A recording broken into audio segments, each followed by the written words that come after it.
એને કાંઈ પણ સંકુચિત ગ્રંથિ હોય ને એને સમજાતું નથી. એને આખું એવું લાગે ને કે આખું અનંત વિશાળ પૂર્ણ સચ્ચિદાનંદ સ્વરૂપ છે. જો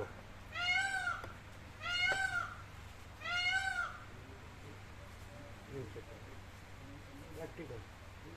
કાંઈ પણ સંકુચિત ભ્રાંતિ હોય તો આ ન સમજાય. આખું એટલે અનંત વિશાળ પૂર્ણ સચ્ચિદાનંદ સ્વરૂપ છે એવું અંદર હોય ને પછી એને બીજું આ બધું કાંઈ નહીં. સરસ હતા એના બાપુ. એ બધું ફૂલ આપજો.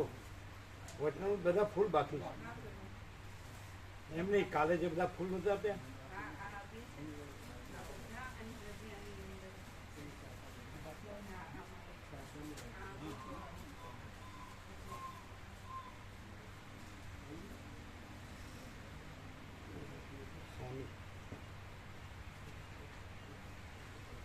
જન્મે માણસ ગમે તે હોય પણ પ્રકાશમાં તો કોઈ ડિફરન્સ નથી. જન્મના ડિફરન્સ સાચા નથી.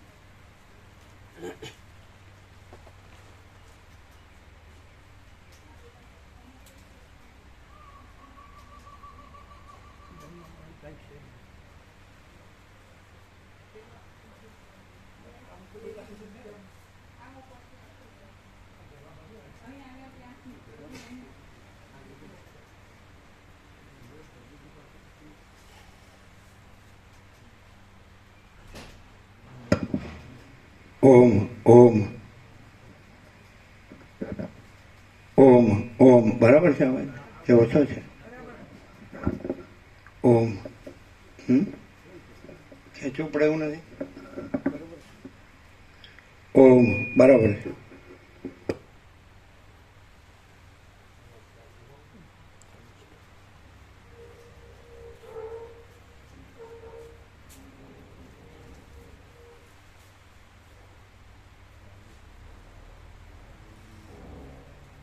લીટ આપ્યો લીટ.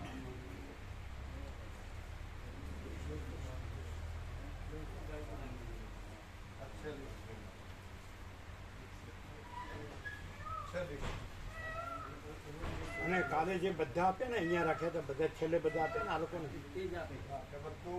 બધું આપે. કારણ કે લોકો ઘણા વખતે આવ્યા.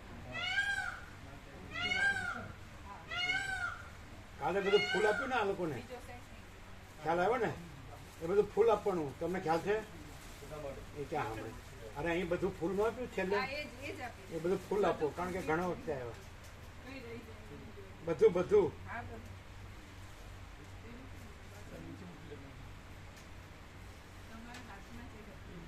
એટલે ખબર છે બધી બધું ના હર્ષદ પ્રભુ નહોતા.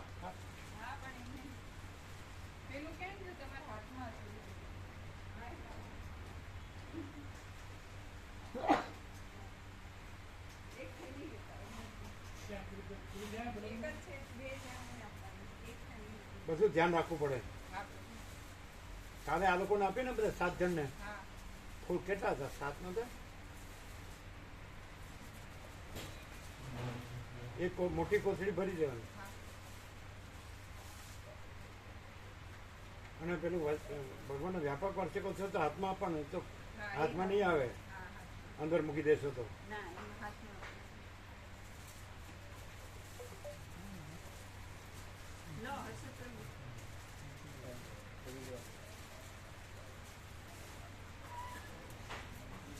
કહેવાનું કાલ રામનવમી થઈ ગઈ ને 12મી તારીખે હનુમાન જયંતિ.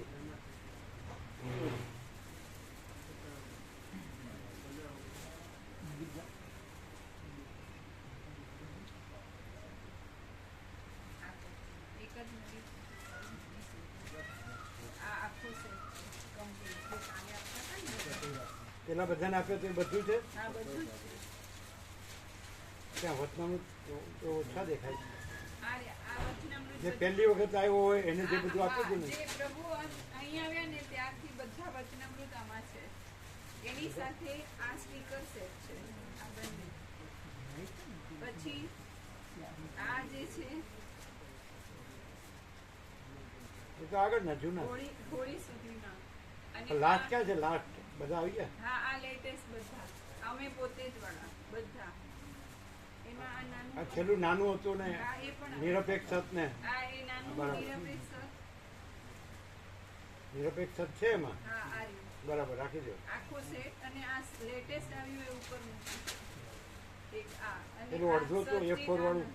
A4 વાળું છે ને એમાં છે આ. બસ અને એના સ્ટીકર્સ પણ છે બરાબર.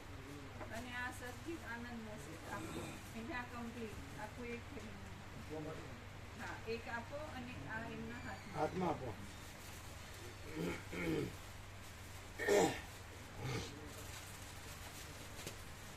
એ નાની પડશે.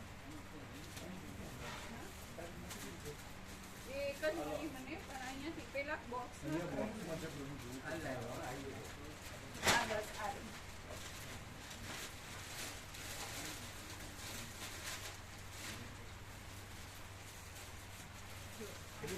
બસ થઈ ગયું. એક ઘરના છે પેલા બે. અલગ અલગ ઘરના ને આપો અલગ અલગ. હા બે ઘરના છે 3 ભાવિક છે 2 ઘર. હા એક આપી.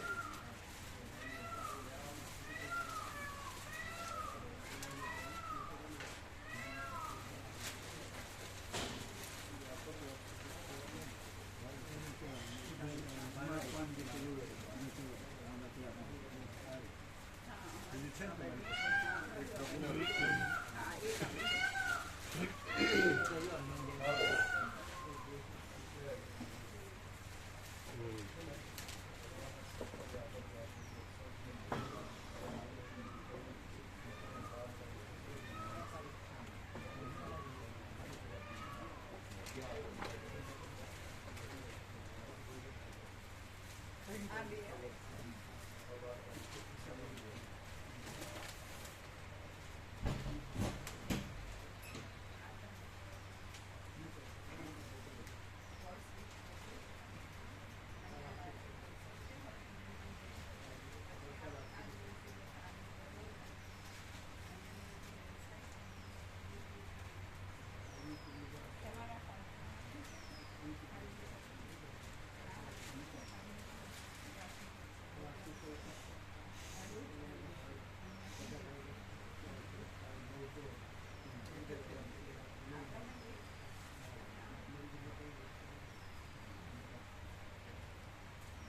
હર્ષદ પ્રભુ બંધ કરીને આવતો.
પરમ ચિદાકાશ,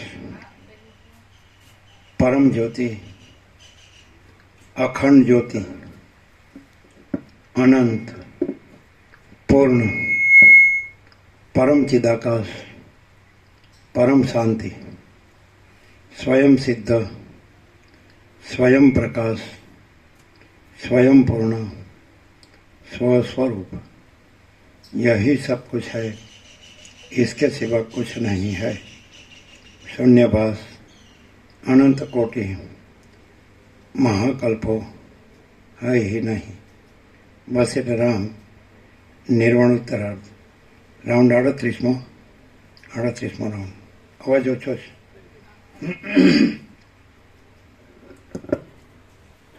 કોન્ટેક્ટ લૂઝ છે.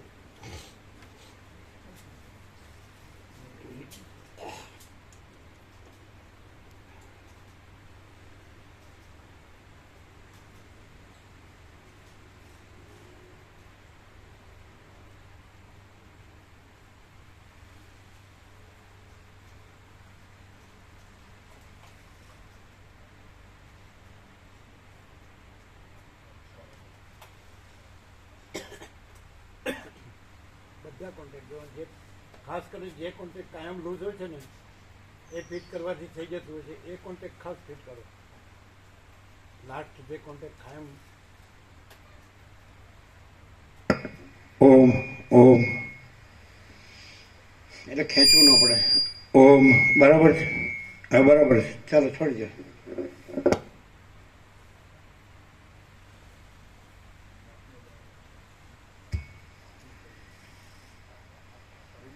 પેલા ફેન દૂર દૂર દૂર હું કામ રાખે?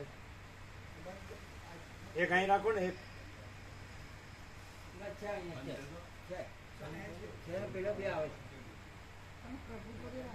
અહીંયા કોન્ટેક્ટ નથી, દેખાતું અહીં પ્લગ નથી, દૂર છે, બોર્ડ નથી, બોર્ડ એક છે ખાલી. પેલું અંદર હતું ને ઊભું,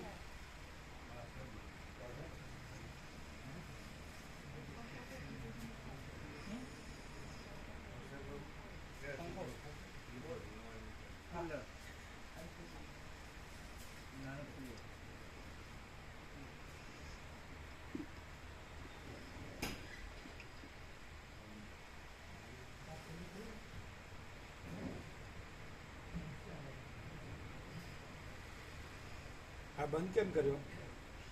એલી જગ્યા બધા આ બાજુ રાખો.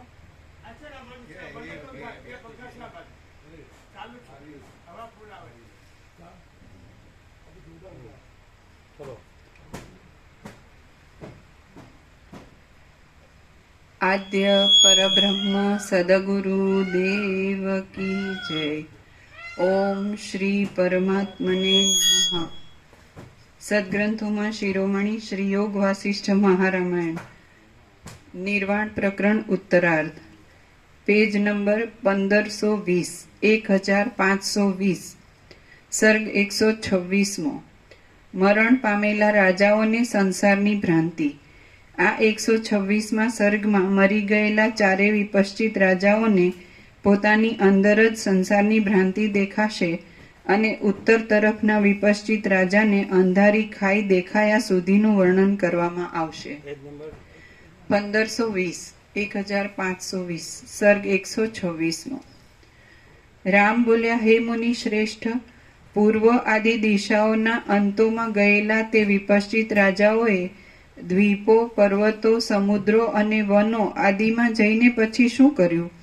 વસિષ્ઠ બોલ્યા, હે રામચંદ્રજી, તાલી અને તમાલના વૃક્ષોની પંક્તિઓથી ભરેલા દ્વીપોમાં, પર્વતોમાં અને વનોમાં ફરનારા વિપશ્ચિત રાજાઓનું પછી શું થયું તે હું કહું છું, તમે તે સાંભળો.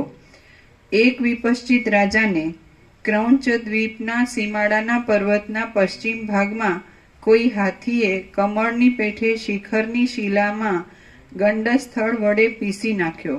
વળી બીજા વિપશ્ચિત રાજાને કોઈ રાક્ષસે અંગમાં ઘાયલ કરી દઈ આકાશ માર્ગેથી સમુદ્રમાં રહેનાર વડવાનલમાં ફેંકી દીધો અને તે તેમાં જ ભસ્મ થઈ ગયો. ત્રીજા વિપશ્ચિત રાજાને કોઈ વિદ્યાધર દેવભૂમિમાં ઇન્દ્રની સભામાં લઈ ગયો અને ત્યાં ઇન્દ્રને નમસ્કાર ન કરવાથી ક્રોધથી વ્યાપ્ત થઈ ગયેલા ઇન્દ્રે તેને શાપ વડે ભસ્મ કરી નાખ્યો. ચોથો વિપશ્ચિત રાજા ચતુરતાથી ચાલતો હતો અને તેને કુશદ્વીપના પર્વતના તટ ઉપર આવેલી નદીને કાંઠે દુઃખે પણ માંડ નિવારી શકાય એવા એક મગરમચ્છે પકડી 8 કટકા કરી મારી નાખ્યો. જેમ પ્રલય સમયમાં ચારે લોકપાલો ક્ષયને પ્રાપ્ત થઈ જાય તેમ 4 દિશાઓમાં ગયેલા ને આકુળ ચિત્તવાળા તે ચારે વિપશ્ચિત રાજાઓ ક્ષયને પ્રાપ્ત થઈ ગયા. પછી ચિદાકાશરૂપી એ વિપશ્ચિત રાજાઓનું જીવ ચૈતન્ય આકાશરૂપ થઈ જઈ પૂર્વ સંસ્કારને લીધે પોતાની અંદર પૂર્વની પેઠે જ પૃથ્વીમંડળને દેખવા લાગ્યું. તે પૃથ્વીમંડળ 7 દ્વીપો અને 7 સમુદ્રરૂપી વલયને ધારણ કરી રહ્યું હતું. ગામો અને નગરો રૂપી આભૂષણો વડે સુશોભિત હતું. ઉપરના ભાગમાં પીઠની પેઠે અતિ ઉત્પન્ન મેરુ પર્વતને ધારણ કરી રહ્યું હતું અને મેરુ પર્વત ઉપર રહેલા બ્રહ્માના ગ્રહરૂપી શિરોમણી વડે દેદીપ્યમાન દેખાતું હતું. તે ચંદ્રબિંબ અને સૂર્યબિંબ રૂપી નેત્ર વડે રમણીય દેખાતું હતું. તેમાં તારાઓ રૂપી મોતીઓનો સમૂહ ઝબકી ઉઠતો હતો. તે ચપળ મેઘરૂપી વસ્ત્રો વડે સુશોભિત દેખાતું હતું અને નાના પ્રકારના વનોરૂપી રૂવાડાઓ વડે તે રમણીય જણાતું હતું. જેમ સૃષ્ટિના આરંભકાળમાં આકાશની અંદર સર્જાયેલા પ્રજાપતિઓ પ્રથમ જ વિસ્તારવાળા દિશાઓના અંતોને પ્રથમ પ્રમાણે જ જુએ છે, તેમ એ ચારેય વિપશ્ચિત રાજાના જીવ ચૈતન્યે પોતાના ચારેય દેહને આગળ પ્રમાણે જ જોયા. તે વિપશ્ચિત રાજાઓ આકાશભાવથી રહિત પોતાના ચિદાત્માની અંદર આકાશભાવની પ્રતીતિ થતા આકાશરૂપ થઈ રહ્યા હતા. તેમણે એક પોતાના મનના પ્રતિભાસરૂપ એવા પ્રાતિભાસિક દેહની અંદર આધિભૌતિક દેહના, સ્થૂલ દેહના સર્વ ધર્મો, સ્થૂલતા, જડતા આદિ પોતાની પાસે જ જોયા. એ દેહના આધારરૂપ આત્માનું વાસ્તવ સ્વરૂપ ન ઓળખાયાથી તે વિપશ્ચિત રાજાઓ પૂર્વ સંસ્કારને લીધે પાછા દ્રશ્યરૂપ અવિદ્યા કેવડી હશે તેનો નિર્ણય કરવા માટે પૂર્વ પ્રમાણે જ પ્રવૃત્ત થઈ ગયા. દ્રશ્ય અને દર્શનના મધ્યમાં અનુભવ રૂપે દેખાતી ભૂમંડળ રૂપી અવિદ્યાનું પરિણામ જોવા માટે તેમણે અનેક દ્વીપાંતરોમાં ભ્રમણ કર્યું. પશ્ચિમ દિશાવાળો વિપશ્ચિત રાજા 7 દ્વીપોનું અને 7 મહાસાગરોનું ઉલ્લંઘન કરી ગયો અને સુવર્ણથી ઘટ્ટ એવી ભૂમિમાં ક્રીડા કરી રહેલા જનાર્દન ભગવાન પાસે જઈ પહોંચ્યો. તેણે એ ભગવાન પાસેથી અનુપમ બ્રહ્મ વિદ્યા મેળવી અને તે જ દિશાની અંદર તે 5 વર્ષ સુધી સમાધિમાં રહ્યો. એ પછી તેણે દેહનો ત્યાગ કર્યો. હા, રેગ્યુલર અત્યારે જ 24 કલાકમાં બીજે ક્યારે નહીં. માંડુક્ય ઉપનિષદ અહીંયા જ જુએ. રેગ્યુલર. બોલો. ચલો.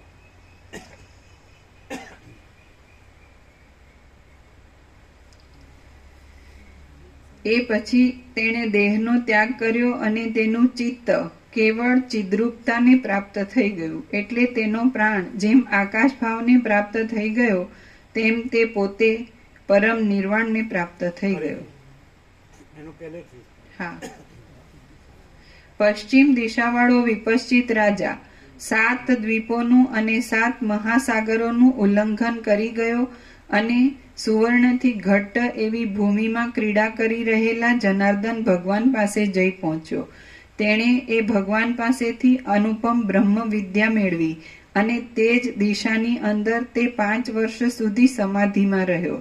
એ પછી તેણે દેહનો ત્યાગ કર્યો અને તેનું ચિત્ત કેવળ ચિદ્રૂપતાને પ્રાપ્ત થઈ ગયું. એટલે તેનો પ્રાણ જેમ આકાશભાવને પ્રાપ્ત થઈ ગયો તેમ તે પોતે પરમ નિર્વાણને પ્રાપ્ત થઈ ગયો.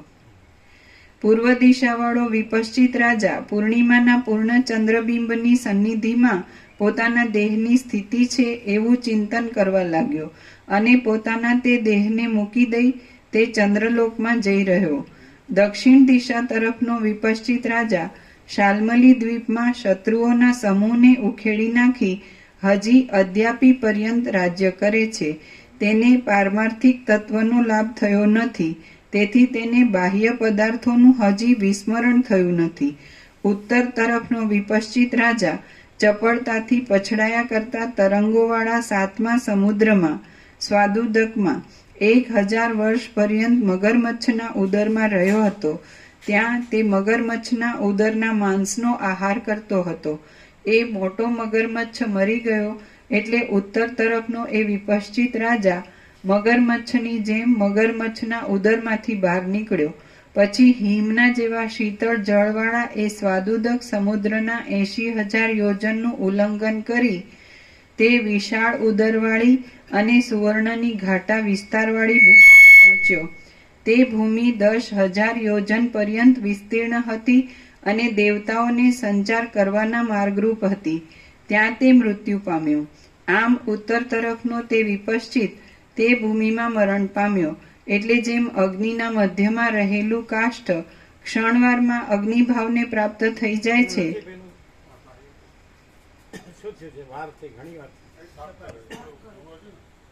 સાફ કરજો, જોડ શ્વાસમાં ન આવે.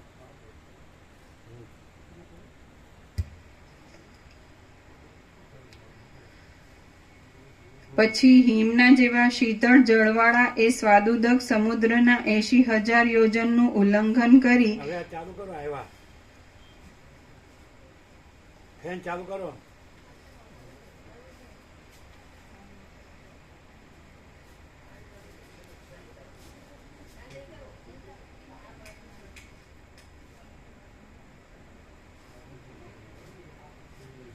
એ ત્યાંથી કર્યો હશે ગમે તે અહીંયાથી જ હશે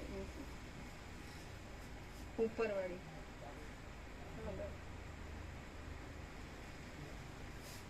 હમણાં ચાલુ હતો ને પ્લગ કાઢ્યો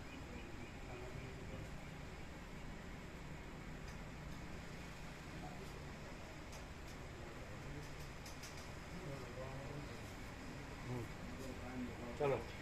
પછી હિમના જેવા શીતળ જળવાળા એ સ્વાદુદક સમુદ્રના 80,000 યોજનનું ઉલ્લંઘન કરી તે વિશાળ ઉદરવાળી અને સુવર્ણની ઘાટા વિસ્તારવાળી ભૂમિમાં પહોંચ્યો. તે ભૂમિ 10,000 યોજન પર્યંત વિસ્તીર્ણ હતી અને દેવતાઓને સંચાર કરવાના માર્ગરૂપ હતી. ત્યાં તે મૃત્યુ પામ્યો. આમ ઉત્તર તરફનો તે વિપશ્ચિત તે ભૂમિમાં મરણ પામ્યો. એટલે જેમ અગ્નિના મધ્યમાં રહેલું કાષ્ઠ ક્ષણવારમાં અગ્નિભાવને પ્રાપ્ત થઈ જાય છે તેમ તે ઉત્તમ દેહ ભાવને પ્રાપ્ત થઈ ગયો. હવે દિશાઓના અંત જોવાની પૂર્વ વાસનાને અગ્નિનું શું દ્રષ્ટાંત આપ્યું? જેમ અગ્નિના મધ્યમાં રહેલું કાષ્ઠ ક્ષણવારમાં અગ્નિભાવને પ્રાપ્ત થઈ જાય છે તેમ તે ઉત્તમ દેહ ભાવને પ્રાપ્ત થઈ ગયો. એકદમ સાફ કર્યું ને? જરાય ધૂળ નથી ને? હવે ઉનાળા ભગવાનમાં ચાલશે. હા, અમારા કાનમાં ના આવે એટલે આમ રખાય. હા, નહીં સમજે. હવે આમ કરો. એકદમ ધૂળ કાઢી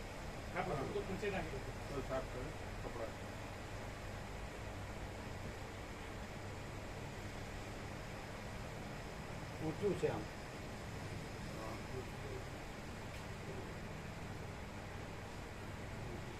હા, હવે આવ્યું.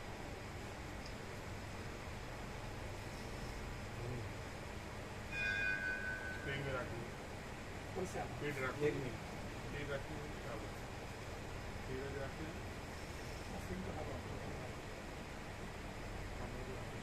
હવે ના જોઈએ.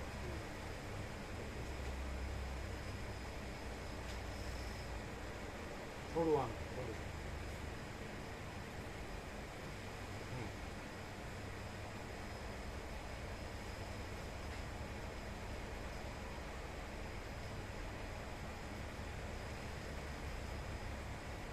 આમાં ફરેવું રાખવું સીધું રાખવું ગુરુ આમાં ફરેવું રાખવું આમાં ફરેવું રાખવું આમ છે આમ જાય. આ બરોબર નથી. સ્થિર રાખતા ને હા, સ્થિર રાખવું હોય તો આજે હજુ ગરમી છે એટલે રાખાય સ્થિર રાખવાનું. સીધો રાખે પ્રવાહ એક જ ધારો રાખવું તો એક ધારો પર રહે અને ફરતું ફરતું રહે. આ આમાં બરોબર ફરે નથી. આ ચાલે ને? ચાલો બરોબર ચાલે, એકદમ ના આવે શરીર. હા, ચાલો. રમણ પ્રભુ પેલું રેકોર્ડ એકદમ સાફ કર્યું ને? હા કર્યું બહુ પાણી બદલી નાખ્યું પાણી નાખ્યું.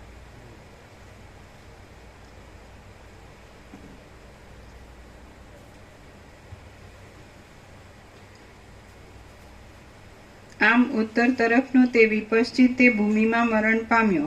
એટલે જેમ અગ્નિના મધ્યમાં રહેલું કાષ્ઠ ક્ષણવારમાં અગ્નિભાવને પ્રાપ્ત થઈ જાય છે તેમ તે ઉત્તમ દેહ ભાવને પ્રાપ્ત થઈ ગયો. હવે દિશાઓના અંત જોવાની પૂર્વ વાસનાને લીધે એ વિપશ્ચિત રાજા ઉત્તમ દેહ ભાવને પામ્યા પછી લોકાલોક પર્વતમાં ચાલ્યો ગયો. તે પર્વત આ ભૂમંડળ રૂપી વૃક્ષના ક્યારાની પેઠે આધારરૂપ થઈ રહેલો છે.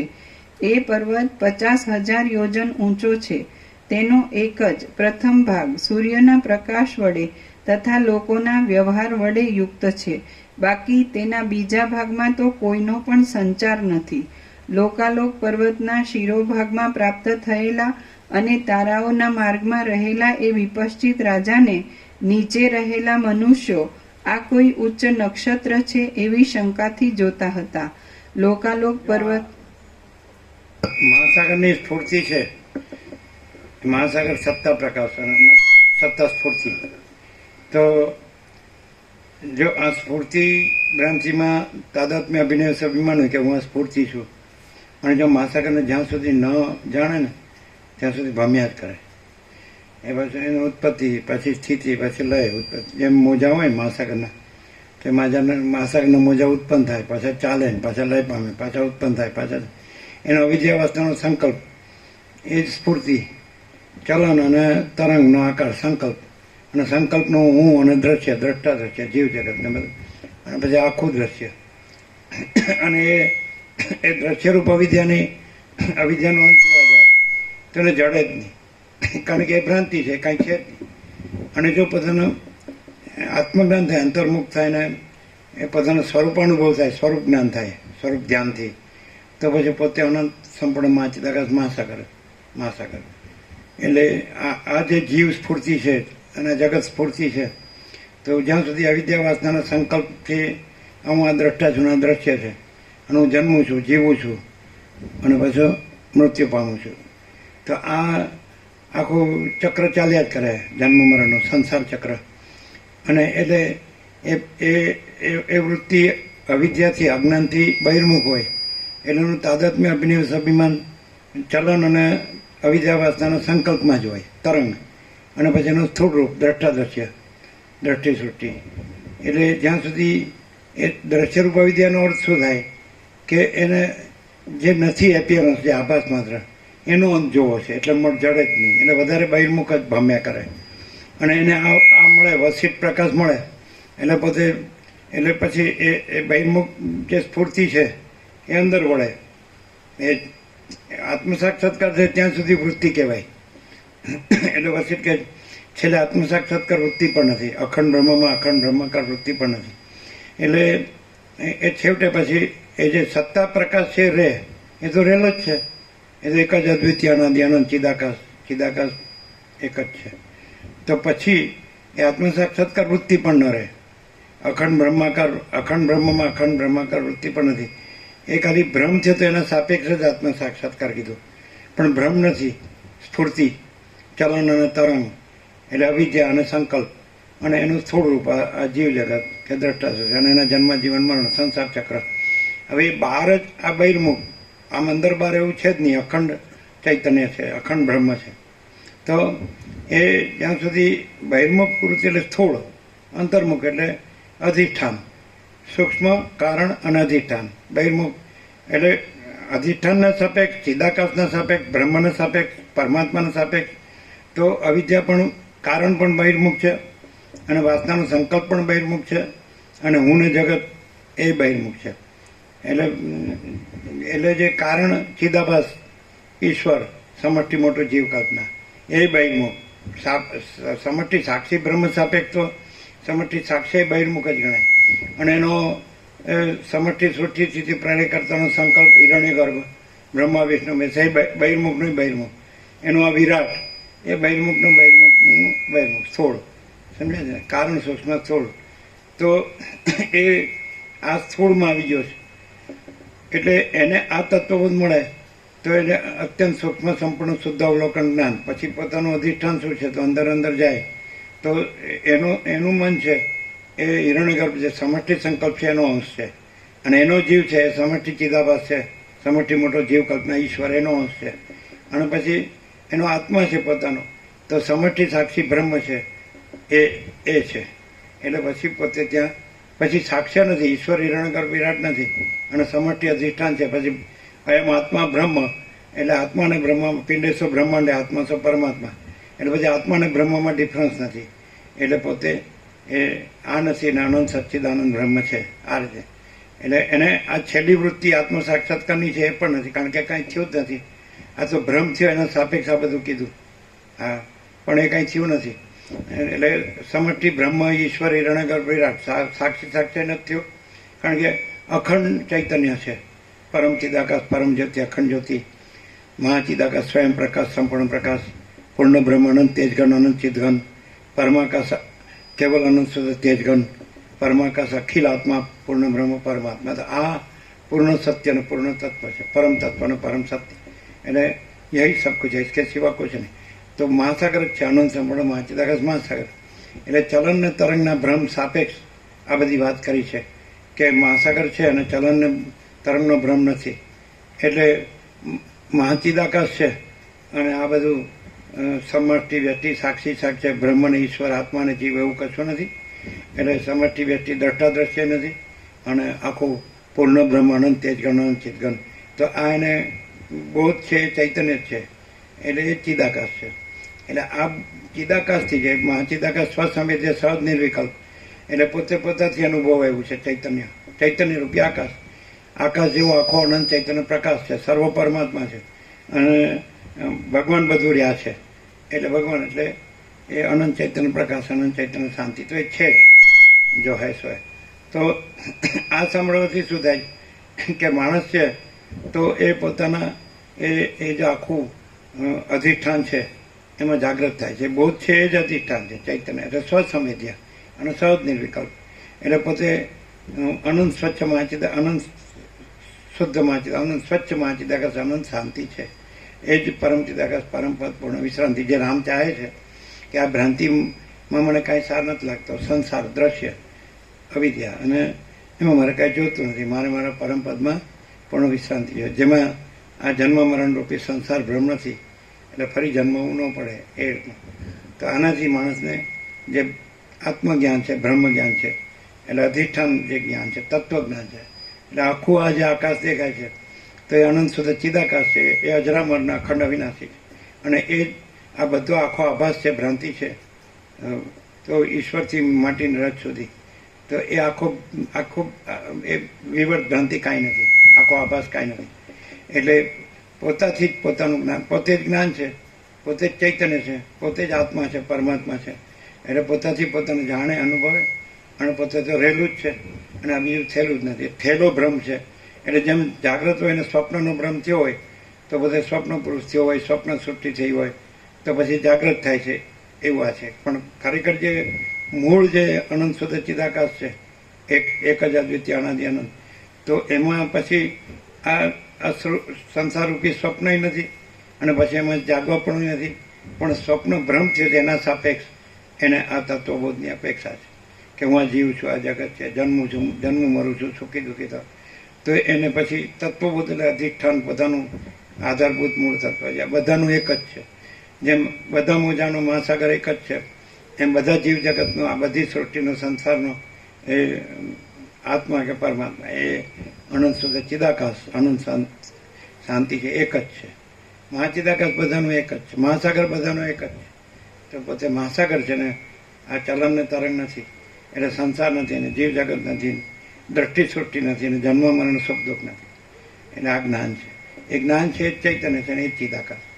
એ પોતે જ અનુભવ છે, પોતે જ જ્ઞાન છે, પોતે જ બોધ છે, તેજ છે, જ્યોતિ છે, પ્રકાશ છે, અખંડ છે, અનંત અખંડ અભેદ છે, મહાતત્વ મહાસામાન્ય છે, તુર્યાતીત છે, અપરિચ્છિન્ન છે અને અનંત સંપૂર્ણ અનંત સર્વત અને નિરંજન નિરાકાર નિર્વિકાર અને એ અખંડ સચ્ચિદાનંદ એ પરબ્રહ્મ એ કેવળ સ્વરૂપ છે. આ જ છે, બીજું કાંઈ નથી. આ બીજું થયું નથી, છે નહીં, થશે નહીં, થતું નથી. એટલે જો માણસ છે એ આ હું રાખીને સાંભળે તો એને આ જ્ઞાન ન થાય અને પોતે જ્ઞાન જ છે અને આ નથી, પોતે આ નથી. જેમ જ્ઞાન છે ચિદાકાશ છે ત્યાં જ સ્વપ્ન ભાસે છે પણ ચિદાકાશ જ છે અને સ્વપ્ન નથી. એમ પોતે અનંત સુધી ચિદાકાશ છે અને ત્યાં જ આ હું જીવ છું ને જગત છે એવું સ્વપ્ન ભાસે છે અને પોતે અનંત સુધી ચિદાકાશ છે.